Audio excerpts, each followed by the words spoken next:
Hey everyone, and welcome to this video where I want to share with you how you can make a minimum of 5K per month as an executive assistant today. If you don't know me, my background is digital marketing, and then I was hired as an executive assistant where I got to grow up to like 4K euros per month. And then from there, I grew to take on completely operations for a company that got to scale to $500,000 per month. I was working fully remotely, and I still work to this day fully remotely. Now, my career path has changed. I'm not an executive assistant anymore, but I have helped people be placed as executive assistants or operators in companies, and everyone starts at $4,000 or $5,000 or $6,000 or even more $1,000 per month. So I want to share with you my tips so then you can potentially also land such roles today and you don't have to negotiate as an operator or executive assistant. The market is really competitive nowadays because everyone wants to work remotely and everyone wants to get into like executive assistant. They want to make a lot of money and work remotely and get in operations where sometimes they don't have a lot of responsibility, right? Anyone could become really an executive assistant, but not everyone can get paid a lot as an executive assistant. So let's get started with the first point, networking.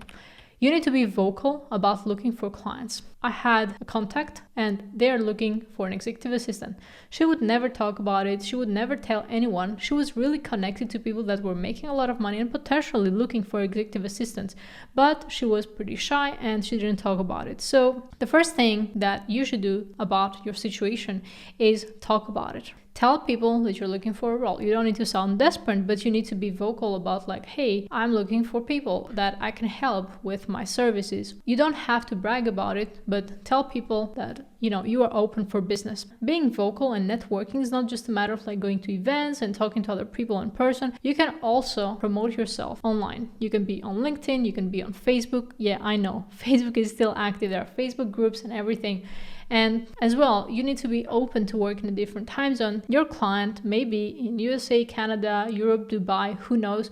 But if you're open to work in a different time zone, it's very likely that you're going to land a client really soon. And then the next point here when it comes to networking is that you need to network with people that could potentially hire you or know people that could hire you. If you're constantly hanging out with your childhood friends that have nothing to do with where you're trying to get, then maybe you should expand your network by going to different events where people that make a lot of money are. It could be like exhibitions, it could be galleries, I don't know, it could be literally any place where people that have a lot of money hang out. That is the first tip. Second tip is have a clean CV. If you have worked in random jobs like shop clerk or you've worked at Marks & Spencer, then you don't need to add that to your CV. I know that you want to have your CV full and show that you have experience and you've done a lot in your life, but honestly, some experiences are just really irrelevant, and it's better to take that CV and have it from the point of view of an executive assistant, right? Like, what is your ideal employer want to see on that CV?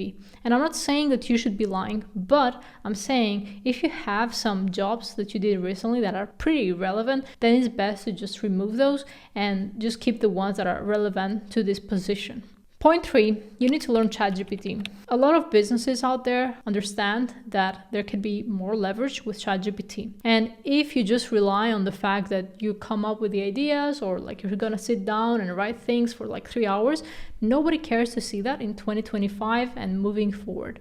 ChatGPT is really taking over. It's super powerful, and you need to understand that your role as an executive assistant is not to be just another executive assistant. There's so many, even my grandma could be an executive assistant if she really wanted to. But you need to be an executive assistant that is an asset for the company or that executive. So learn ChatGPT. Learn how to configure GPTs like this. For example, if you constantly find yourself creating tasks for others or for the business owner or executive, then create some custom GPTs. You can learn about it on YouTube, or you can buy courses where you can learn this information and become more leveraged. So then you can take on more workload, and that allows you to get paid a lot more without necessarily working 20 hours per day. Which gets me to the next point. You need to expand your knowledge beyond the typical assistant role, meaning managing calendars, creating tasks, sending reminders. All of this can be automated.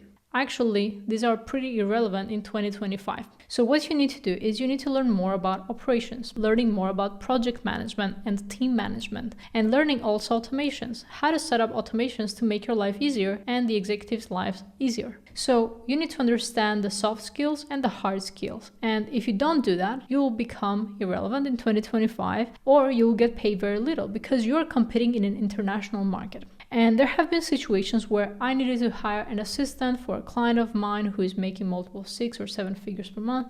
And then I would make this post on Facebook groups, and there would be people in the comments who would be like, yeah, why are you looking only for assistants in the Philippines? Like, this is so racist. But guys, this is business. If I know that someone in USA is going to cost me $30 or $50 per month, and they're going to do the exact same thing as someone in the Philippines that I can pay much less, I can pay $10, then why would I hire you from USA? Because of your time zone or because you speak perfect English? A lot of people speak perfect English, and in fact, oftentimes it's not really needed because you can do proofreading with ChatGPT. So if you don't want to be irrelevant, and if you don't want to be just a typical assistant, and you live in a first world country, you need to gain more skills. Not necessarily because you're going to build automations left and right for this business, but when you get to that interview and you can showcase that you have way more skills than any typical assistant, I guarantee you that you will be hired. There is nothing that a business owner wants more than assets and people that can use their judgment. This way, you're not going to be paid minimum salary and minimum wage, but instead, you'll be seen as an asset and someone that does not need micromanagement like a typical assistant, for example. So, especially if you are in a first world country, you really need to take this into consideration. Invest in yourself, learn operations, learn project management, learn automations, so then you can wow people. And then when you go and ask for 5K or 6K or 7K, it is really normal. And people are like, well, she or he has so much potential to grow in this company and they could take over and I don't have to train them. So let's just hire this person instead of hiring someone from a third world country who, yeah, it is much cheaper, but maybe they don't have all the skills that you have. And it could be vice versa. If you're in a third world country, while you gain these skills, you can negotiate getting $20 per hour or $30 per hour, because as much as you don't want people to take into consideration your location, they will do it. It is simple as that. People know that life in the Philippines is less expensive than life in the UK or USA. So, of course, they're going to try to negotiate that, okay? Now let's get to the next one. You need to be process oriented. As I did mention, you need to create more value for the company. For example, if you're doing bookings or if you're managing the calendar every single day, try to find processes. For example, you do it 3 times per week, or you send 3 notifications to the business owner or executive every day. Create those processes and communicate them with the executive, so then it's not random, right? It's not like now the executive went to the calendar before you and saw the events before you and now it's just a bad look for you. Instead, if you create processes, let's say you check the calendar or the inbox 3 times per day, you communicate it with the business owner, now there is a process and now there are expectations that have been set. So think about it this way. The moment you have processes, there are expectations. The moment there are expectations, there is nothing to question. There is reliability, and people don't wonder like, oh, why haven't you checked the calendar? Well, because the process is that I'm checking 3 times per day. Of course, if it's something urgent, I'm going to check more often, right? So being process oriented,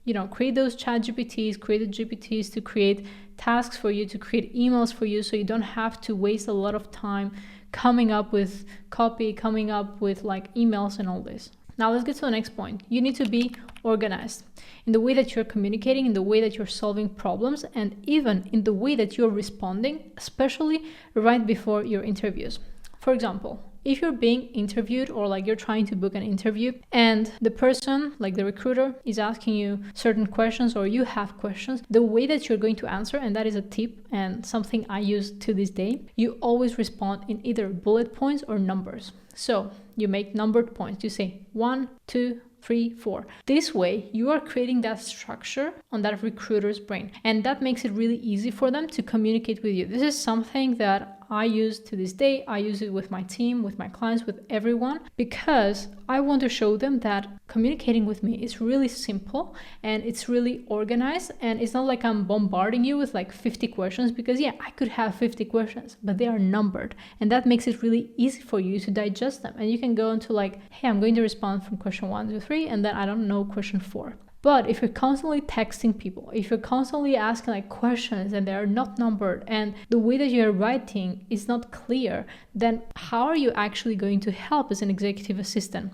These are things that I do pay attention to, especially when I hire for my clients. So you need to pay attention to when you are communicating, especially when you're giving that first impression to the recruiter, or oftentimes the executive themselves that are hiring. So be organized in the way that you're communicating and solving problems, meaning you don't wait until last minute to solve a problem. You go and add tasks to your task list. You have a task list, and it's not like something random and people don't have set expectations and they have a bunch of questions. When will that task be completed? Okay, so be organized in that way.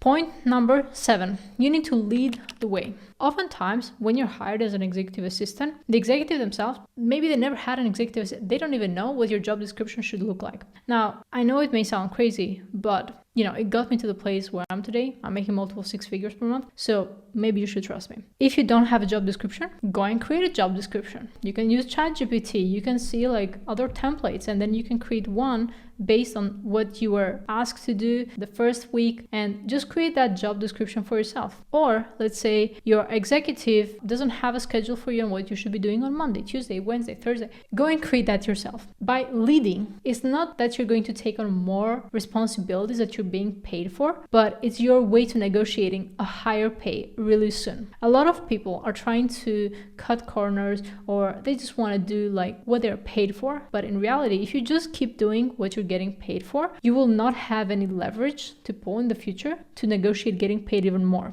Now, you have to be strategic about that. When it comes to leading the way, this means that if there are not answers, you go and create those answers, or you come up with suggestions. You don't just bring problems, right? If your executive has a situation and there's no answer to that, and you're like, oh, what is the answer? Like, can you help me with this? Can you help with that? Now, instead of you helping the executive is helping you. So you never go with just the problem. You go with a proposal for solutions. This way, even if you don't have the answer, you make the effort. And then don't wait for someone to save you. For example, if you're hired, you don't have a job description, don't just wait like, oh, there's nothing I could do. Like, I was just waiting for you to send me that job description. It's your fault. Like, you can blame someone and play the blame game, or you can just be active about this. Because if you're not active about it, again, you're going to be replaced. Anyone could be replaced at all times if you're working for a company, or they're not going to have a great first impression and you'll not be able to negotiate getting paid more. Within the first 3 months, you can always go and negotiate getting a higher pay within the company that you're working in. Okay. Now let's get to point number 8. Crush your interview. Whatever assignment they're going to give you, you're going to go above and beyond. You're going to give your 110%. You're going to treat this not just as if it is like an assignment and a task and like whatever. You're going to do way more than what it is required. This is a guarantee that you're going to get a job if you do this. And this is what my mentee did when she was looking for the executive assistant role. I told her she has to go above and beyond. If that means she has to go and create template emails and template assets and template systems, she's going to go and create them. And the reason for that is because you want to demonstrate as much expertise as possible from the get-go. You're going to compete with other executive assistants who may be better or more experienced, or they are in a country where they get paid way less than you. So if you want to get paid what you're worth and what you want to get paid, then you have to give your 110%, where it's a non-negotiable that you get paid a lot. So whatever you need to do, you have to get it done. Ask ChatGPT, how am I going to complete this task? What do I need to do? What kind of systems do I need to build? What kind of assets do I need to build? And try to think as a business owner. If, for example, they give you an assignment to clean the inbox, you're going to tell them how you're going to do it. And then you're going to tell them, and here's the process that I would follow. And here's the SOP that I would follow. So in case we hire a second person, then we have an asset within the company so they know exactly how to manage the inbox. And that makes a company even more valuable. That makes a company potentially sellable if we have all these processes documented, so then we can easily hire more executive assistants. Does that make sense? Is that clear what I mean with crushing your interview? You really need to go above and beyond, because if you don't, then you're going to be seen as that typical assistant, and whatever, you can get paid less, you can get paid more, you could potentially never be in the company and nobody would bat an eye if you just left and didn't exist. So make sure to crush your interview. Let's go to the next one. Be visible. Whatever you're going to do in that company, you need to subtly show your achievements, but without bragging. You really need to be strategical about this. So for example, if you're going to complete a task, you don't need to say, well, I completed this task. You can subtly say like, yeah, this is something we worked on yesterday. Again, you're going to say we, and I spent potentially like 1 or 2 hours, but I think it was a great use of my time, etc., etc. You get the gist of it, right? You need to show subtly, and not like in a sneaky way, right? Subtly show people that you actually care and you actually work on the tasks and you get things done, right? And if you want to get credits, you always have to say we, but somehow add some points that show that you actually had the idea, okay? And you also need to never complain about other team members. While you have access to the executive and you could always give feedback about other team members, just be aware that these conversations could potentially leak, or your executive could discuss them with other people. So make sure that you don't complain too much. You are as objective as possible. You don't try to make friends with your executive, because they're never going to be your friend. It's a team, but it's not your friend. And then lastly, you need to invest in yourself. You understand that in 2025 and all the years to come, being an assistant is a job that Alexa can do, that Siri can do, that ChatGPT can do, and so many other automations that are out there that could replace you. And if you don't invest in yourself to get more skilled, then it's going to be a hard time for you to get paid a lot. Everything is becoming so standardized, like you could be replaced by a robot tomorrow. So you need to reflect and see, what is the added value here? Why am I not getting paid minimum wage? It's because of your judgment. It's because of how you go above and beyond and how you're actually an asset and solving problems for that company. And as much as this may sound like, oh my God, I have to do so much to get paid 5K, I better get paid 10K. Well, maybe one day you will get paid 10K, or maybe you could have 2 clients paying you 5K each, and now you're making 10K per month, and you don't need to have crazy skills like a CEO or like developer and I don't know what. You can make money if you're strategic about how you present yourself and how you're going into those interviews. And of course, you need to have skills. You need to know automations to an extent. You need to understand operations, project management to an extent. So then making 5K per month per client is really a non-negotiable. It's really what people think that you're worth, if not more. But if you're just showing up as the average girl or the average assistant or the average boy out there who wants to get an executive assistant role, then you're going to just make minimum wage. So guys, that is the video. Thank you for watching. I think this is pretty clear on what you need to do to get those roles. There are a lot of Facebook groups that you can land clients. I also place executive assistants to my clients' businesses. But at the same time, I also wanted to let you know that I'm currently preparing a program that we're launching, and that is for people like you who want to get into like operations and working with clients. You can check in the link in the description. We have a waiting list. As I'm shooting this now in January 2025, you may see it in February. Maybe we have launched it already. You can see it in the description, but make sure to check it out, because investing in yourself is what will get you to shine and outperform everyone else, because it is a really competitive market. Thank you for watching, and I'll see you on the next one. Take care.